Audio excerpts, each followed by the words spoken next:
jumped into that play.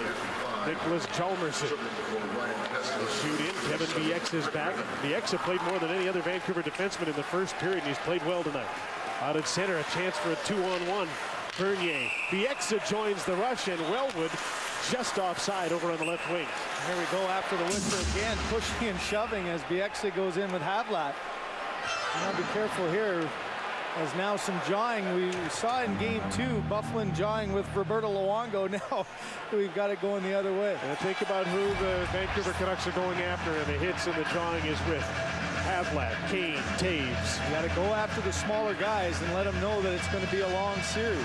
We talked about Willie Mitchell, not really known for his offensive ability, but he had a great chance. He had no shots coming into this game after games 1 and 2, but look at as he comes in, that long windup allowed time for Havlat to get the stick in the way and deflect it up and over Khabibulin. Sedins take a 4-on-4 shift. Bolin and Versteeg are the forwards here for Chicago. Jim, a good tack, though, for the Canucks. You can't try to go after Byfuglien and go after Eager. You got to go after their small, skilled guys and let them know it's going to be a long, hard series. You're going to have to fight through it every time. Alexander Edler, side of the net. Khabibulin with a wonderful save on Henrik. It's in. Looked like he had it, and Henrik Sedin had it slide barely across the goal line. 3-0 Vancouver. What persistence by Sedin. As Khabibulin made just an absolutely spectacular save with his right pad. And I'm sure Henrik's just saying, hey, I didn't kick it in. I got it with my stick, as Joel Quenneville watches. This is a classic case, though, of not getting physical enough underneath. The turnover by Keith, a great pass by Daniel, and watch that save. But Seabrook doesn't play it hard enough. And credit Henrik. Watch Henrik's ability to stay with this puck. One hand on his stick, he's down and ready. Excellent save, and then he knocks it there with his stick as Seabrook, in a half-hearted effort, didn't knock him down. He just went up into his arms, never tied him up, and Khabibulin had no idea that puck was trickling through his legs. And just made the goal line, and 3-0 Vancouver. Goal scored 4-on-4. Daniel Sedin gets the assist on Henrik's goal. Imagine that. Here's Cam Barker with a slap pass to Taves. Came hard off the boards, and Edler cleared the puck away. Dustin Byfuglien now, a centering pass. Jonathan Taves trying to get to the net. He's knocked down, and Henrik Sedin comes up with the puck. He and Daniel still on. After the puck is Brian Campbell. Oh, he fell as he touched the puck, and there's an icing call, and Campbell gets up, and he's mad at Daniel Sedin, and that's going to be a tripping call. Boy, didn't you think there's a little hesitation there? And you know the rule now on an icing call, you can't play physically at all on the player going after it. And Kevin Pollock hesitated for a while. You be the judge. As that was at the other end on the ice. And here's the goal on the turnover as good pinch down. Henrik turns it over. Daniel gets it down, and then the perseverance on that puck. They gave the assist to Daniel Sedin. That's actually Alexander Edler. And there's the call. Reached in and hooked. You know what? I think there was a delayed reaction by Kevin Pollock, just sort of analyzing what he saw. But you're right. You're not allowed to make any physical play on a player going back for an icing. So a 4-on-3 power play here for the Chicago Blackhawks. Cam Barker played the puck down low. Barker again. Brent Seabrook. Slap pass off the boards. Pat Kane. Ladd on the other side. Kane with all sorts of room goes up high. He missed the net by a mile. Here's Barker. Double team. Good aggressive penalty killing. 4-on-3 here for Vancouver, but they couldn't get the puck out. Dave Bolin. Brent Seabrook back into the middle. Switches spots with Barker. 5-on-4 now as two penalized players come back, and Barker had the puck go off his stick. Couldn't get the shot. He fanned, and Ryan Kessler got the puck to center. 5-on-4 power play for Chicago, trailing 3-0. Chris Versteeg. Back to Brent Seabrook. Brian Campbell. To Patrick Kane. He's got Taves down at the side of the net. Here's Taves driving to the goal, and he's turned back by Roberto Luongo. Chris Versteeg's on the other side. Kane battling here with Willie Mitchell. And the puck comes back to Brent Seabrook. Burrows is right on him, so he just keeps the puck in. Versteeg and Bieksa battle. Kane back to Campbell. Kessler closes on him quickly on the other side. Quick shot knocked down in front, blocked by Bieksa. Bouncing puck, and Luongo's got it. A deflection off a skate, and Roberto Luongo smothered the puck before it got to the goal line. Kevin Bieksa looked like he hurt himself blocking a shot. Yeah, he did, and Chris Versteeg here, watch the patience by Versteeg as he's looking to see if he can get it to anybody. And Roberto Luongo had committed himself down and got the pad out, but he got help from Willie Mitchell as it hit him. Luongo didn't give him anything, but all he was relying upon was Willie Mitchell taking away any cross-seam pass, and that's exactly what happened. Versteeg held onto it, delayed, and waited for something to open up. But credit Mitchell for standing his ground and ended up deflecting that back to his goaltender. And not into the net. Still 37 seconds left in this power play. Sharp came on and won the draw. Ryan Campbell along the boards, gets a return pass. Duncan Keith, one-timer, deflected, then blocked. Back to Keith. Mason Raymond doesn't have a stick, it broke. Campbell to Keith. Raymond's up top along with Ryan Johnson. Keith again, bobbled the puck and couldn't shoot. Brian Campbell, screen shot, he scores!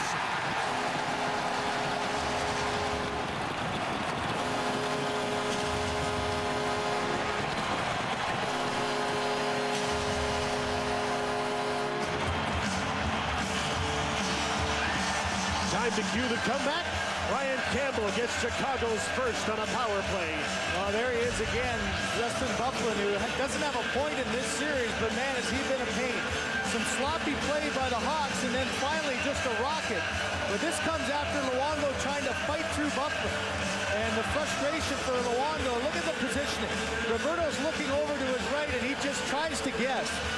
But it's the big body of Byfuglien, the other body of Edler, and you see Luongo just trying to look desperately, and then afterwards, maybe a comment by Byfuglien as these two have been at it. And Luongo takes offense and then has a few words with Dave Jackson. What a tough play. Luongo's a big goaltender, but boy, he's got to get up on his toes to look over the bodies of Edler and Byfuglien, and then the shot perfectly placed by Campbell to the other side. Ryan Campbell's second of the playoffs from Havlat and Keith at 11:09, and the building is into it now.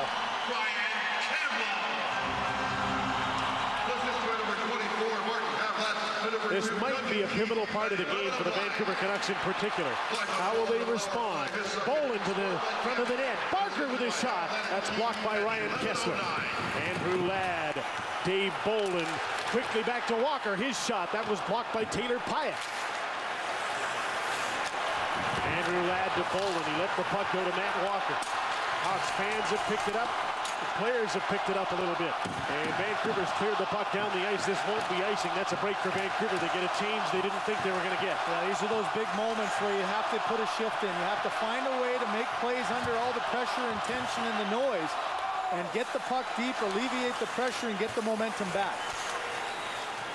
Sedins take a shift here. Alex Burrows, a defenseman. Duncan Keith fell down, but he got back up again. The Canucks couldn't take advantage.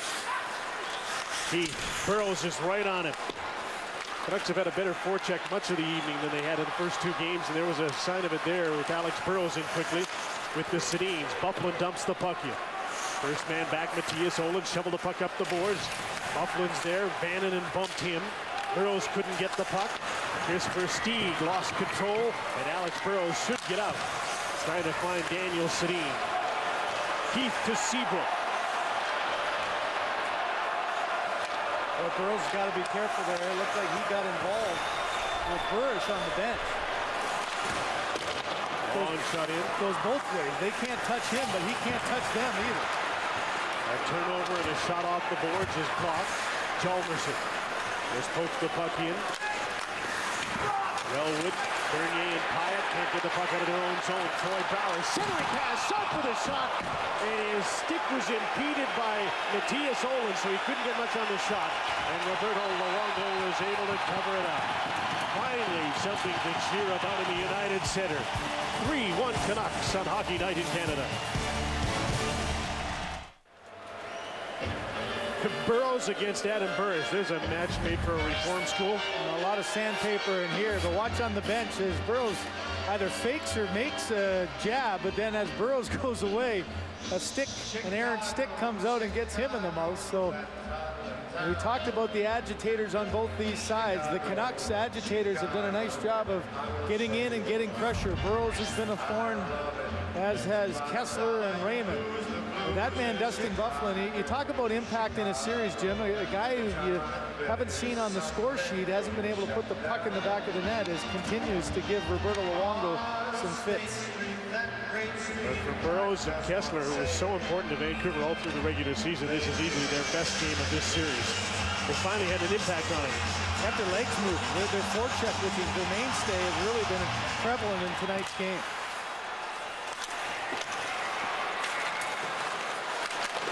Blackhawks continue to try and play off of that goal and get another one here. And the Canucks are able to clear the puck.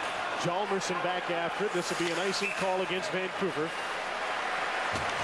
Now, Jim, one of the real challenges as a head coach is to just keep the calm on your bench. You need energy. You're always managing the energy of your team throughout the playoffs, but as there's craziness around you and a team starts to get their push, you can't allow your team to come unraveled. And you're always preaching to stay within your game plan, protect the middle of the ice, don't get running around. And at times with an inexperienced team, that's the most difficult challenge.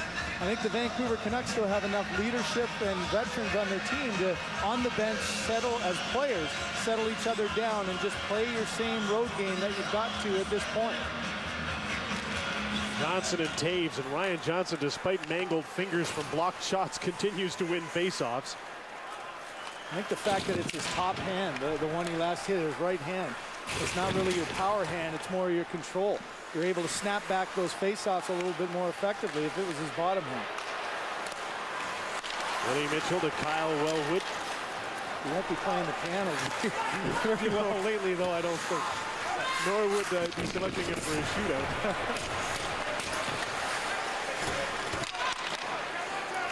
Good shift for Vancouver. They're trying to take this crowd out of the game once again. That's what I mean. You survive that real push and the emotional push after the goal by the Hawks and just stick to your game plan. Well, that's a great forecheck where they're going side to side and playing off each other and not taking risks. Getting to the late stages of the second period, the Canucks on the road ahead on Hockey Night. That's the Blackhawks executive suite. If you didn't know the score, you'd sure know from that picture who's ahead in the game. You really do. And, you know, much was made after game two, Jim, about Roberto Luongo, the captain of the Vancouver Canucks. How would the captain respond to the media? And I'm just amazed every time I see it, just how cool and calm he is and how receptive he is to, unlike a lot of goaltenders, have to speak to the media. But I liked also the fact that he took some of the blame, but he didn't take all of it, and nor should he. And I think at times it's unfair that all of the weight of the world is on number one to be the difference, and he felt, yeah, I need to be a little bit better, but we all have to. And I think his message has been delivered fairly clearly as the team as a whole has been much better here in game three. This line has been particularly good. Mason Raymond, Matt Sundin with Brian Kessler, Dave Bolin. On the other side around the boards, Shane O'Brien sensed that he could get to the puck, and he did. Sundin to Raymond, battling with Cam Barker. Raymond wins the battle. The Kessler can't get a good shot away. He was checked by Marty Havlat, and the Blackhawks get the puck out to center. Barker to Havlat with some speed. Lads driving the net. A button hook by Havlat. He passes the puck into Dave Bolin. Seabrook jumps into the front of the net. The pass was too far in front of him.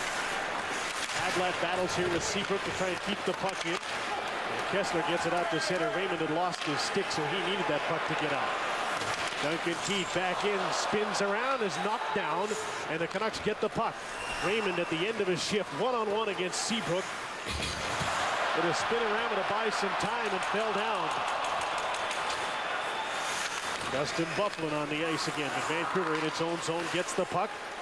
Henrik Sedin had a puck bounce off a leg, so he wasn't able to clear it.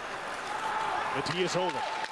Canucks looking for the stretch pass now. They had two forwards already up at the Chicago blue line, Daniel Sedin and Alex Burrows. Henrik Sedin held the puck in.